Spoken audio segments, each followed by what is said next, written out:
My name is Maria Jolicoeur. Welcome to my show, Let's Talk About History. Today, my guest is Norwich's historian, Dale Plummer. Welcome, Dale, to my show. Thank you, Maria. Always a pleasure to be on. Okay, my first question is, I'd like to know if there's anything new going on with the Reedhughes Building. Well, yes, I think it's actually quite exciting. The new owner of the Warrigan is really seriously interested in developing the building for apartments and storefront space. One of the advantages is that he gets a lot of applications for people wishing to get an apartment in the Warrigan who are overqualified. So he believes, and with good reason, that there's market rate demand for apartments in downtown Norwich, and he's in a very good position to meet that demand, at least partially, with Reedhughes. There it is.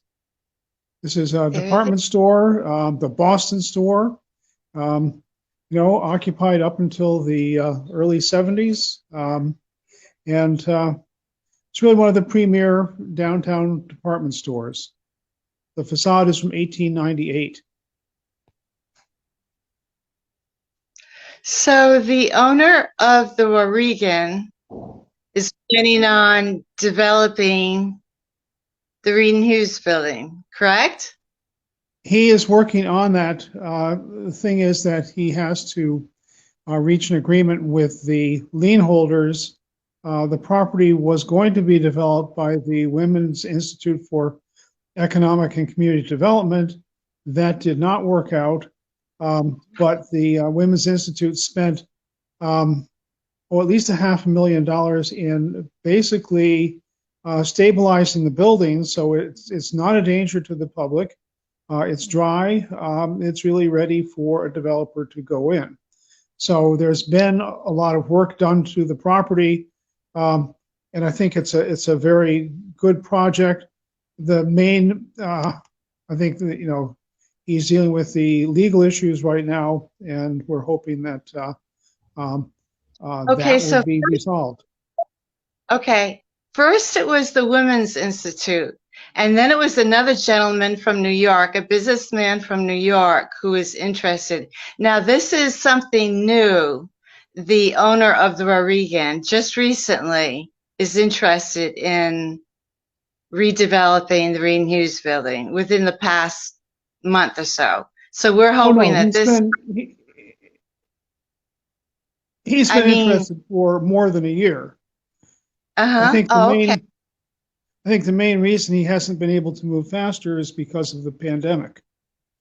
Okay. And hopefully we're coming out of that now, and we'll see some action there. But it takes time, but we have the time. Okay. The second question I have for you, Dale, is can you tell me about the history of the Governor of Buckingham House? Sure. Well, as you know, Governor Buckingham was our Civil War governor, really an important supporter of the Union government and of the Civil War. It was a mansion built in 1847 by Buckingham. Buckingham was born in Lebanon, not far from Norwich, came to Norwich as a young man to work in a dry goods store run by one of his relatives. Then he went into the dry goods business himself. Where he really made his fortune was in investments. First, he invested in carpet making and selling carpets in his own store. And then where he really reaped a great result was investing in the sort of the new high-tech industry of the day, that is rubber. I think the Haywood Rubber Company in Colchester was largely owned by him. And, the results of his investments he put into building a really beautiful house, furnishing it and so forth. And we're very fortunate that the building is still here, and in pretty good shape. I'm sitting, in fact, in one of the rooms which has been done over to reflect the time period when Buckingham lived here. Uh-huh. So you're in the Buckingham House building right now. Yes. Okay. Yes. I don't know if you can see. Let me see if I can turn the camera around so that you can see some of the room. There's a Uh-huh. library which was built later by the Grand Army of the Republic, Sedgwick Post. There's a beautiful mantelpiece. We have period furnishings, which were supplied by Paul Rack. The wallpaper is period wallpaper, and it has some of the objects that Buckingham himself had. Um, very interesting stuff. I mean, some of it from the Civil War. Some of Buckingham's own books are in the library here. It's quite fascinating. And of course, we Uh-huh. don't give Buckingham as much credit as we should for his role in the Civil War. It was really a very important figure. Yes. Uh-huh. Your office is in that building. Yes, it is. Yes. Next Okay. door to where I am, actually, where I'm sitting. And And that's you the can see building. that Is is the it open? building. Mm-hmm. By appointment, it can certainly be opened. There are some offices in here, um, but we can arrange to have the at least see the library and some of the other features of the building if anyone wants to, and Mm-hmm. people do want to see it. You know, Mm-hmm. Yeah. Yeah. it's a work in progress, and I think as we move along, we'll see more restoration going on the building, and bringing it back more and more into the condition it was when William Buckingham lived here. Uh, Okay. there is a kind of a charming story about Buckingham and Lincoln. Apparently, when Lincoln was in Norwich, he stopped by, and Lincoln was a very absent-minded person.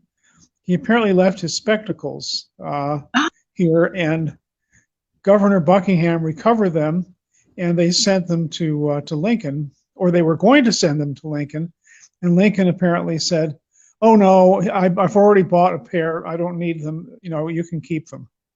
So they were in the apparently in the Buckingham family for many years. They were finally donated to the Lincoln Museum out in Illinois, where they're kept, under very close guard. Mm-hmm. At least that is the story that I've been told by a researcher on Buckingham. Fascinating. Okay. I'd also like, um, now these are the Governor Buckingham building. When you give tours, do you go down towards that area past the Buckingham house and give people tours and walk past the Governor Buckingham house? Well, the last few tours, yes, I have actually brought people into this room that I'm in right now. And, that's been, people have been fascinated, especially since we now have an original round table that was owned by Buckingham, which was in the Mystic Seaport Museum and has been brought back here. There are other objects connected with Buckingham that we're hoping to bring back to his home so we can have more and more of his stuff here. His original bookcase is upstairs along with two desks. The mantelpieces and so forth are still here in the building. The staircase. There's quite a bit of original material in the building, and there's other stuff that over the years has left. But I think that eventually we'll get much of that back. The Okay, building is so actually, go what? ahead. Oh, okay. So another building that I believe you walk by when you give your tours is the Norwich Art Center building on Broadway in Norwich. Um, can you tell me about the history of the Norwich Art Center building? Yeah, yes. Well, yes, that's a very interesting building. It was built in the 1890s.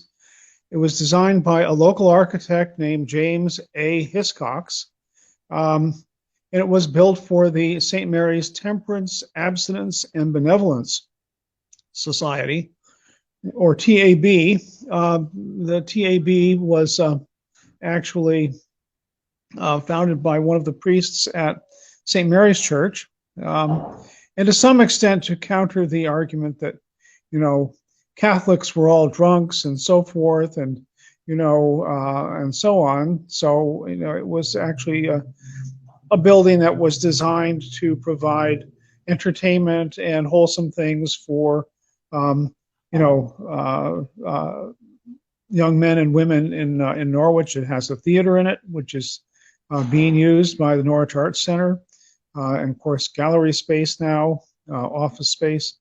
It's really Mhm. a great addition to the city, and it's good to see the building being used for, I think, a use that would be compatible with the original thought of the founder. Yes. Was 400 pounds from England, I was given to the Norwich Art Center for restoration, right? Back to a few years ago. Well, I'm not I'm not familiar with the details of their fundraising and so forth, but that's quite a nice sum of money. I think that would be close to $1,000, which is Oh, great. yeah. And also the YMCA has been given a grant, I think, of 1 million or more from the state for restoration. The YMCA, they're going to renovate pretty soon, the YMCA. That's good news. A lot of people miss the YMCA, not being open. So that's another building that's going to be renovated in downtown Norwich. Yes, I don't know as much about that, although I understand there's been interest on the part of one of our local contractors in putting an office in the building. It would certainly be Mhm. good to see it in use, and adding to the traffic, the foot traffic and so forth here in the downtown. Um, it would be wonderful was a Y again, but I don't think that's in the cards. I don't pay as much attention to it as I should, perhaps, because it's not an historic building, although it Yeah, certainly could be an important building for the downtown and for its yeah, revitalization. yes. Um, so I would like to know if you're going to be having any more tours coming up. I know you did one up on by Jailhouse Road, or I'm not sure, Jail Hill Road. Do you have any tours coming up? Well, there's no plans for the moment until this fall. We'll have tours Oh, in the fall as part of the Walktober walking uh-huh. weekend. Um, and Jail Hill has often been one of those uh, areas that we toured, up on the top of Jail Nice Hill, tour. Cedar Street, School Street, that area. The downtown, I usually do a tour of the downtown. Last year, I did Bean Hill and also out by the college, um, that whole area, the East Great Plains area, uh, site of the battle between the Mohegans and the Narragansetts, site of the New London County Agricultural Fair, and the golf course, of course. I mean, there's no part of Norwich that doesn't have some interesting historic associations.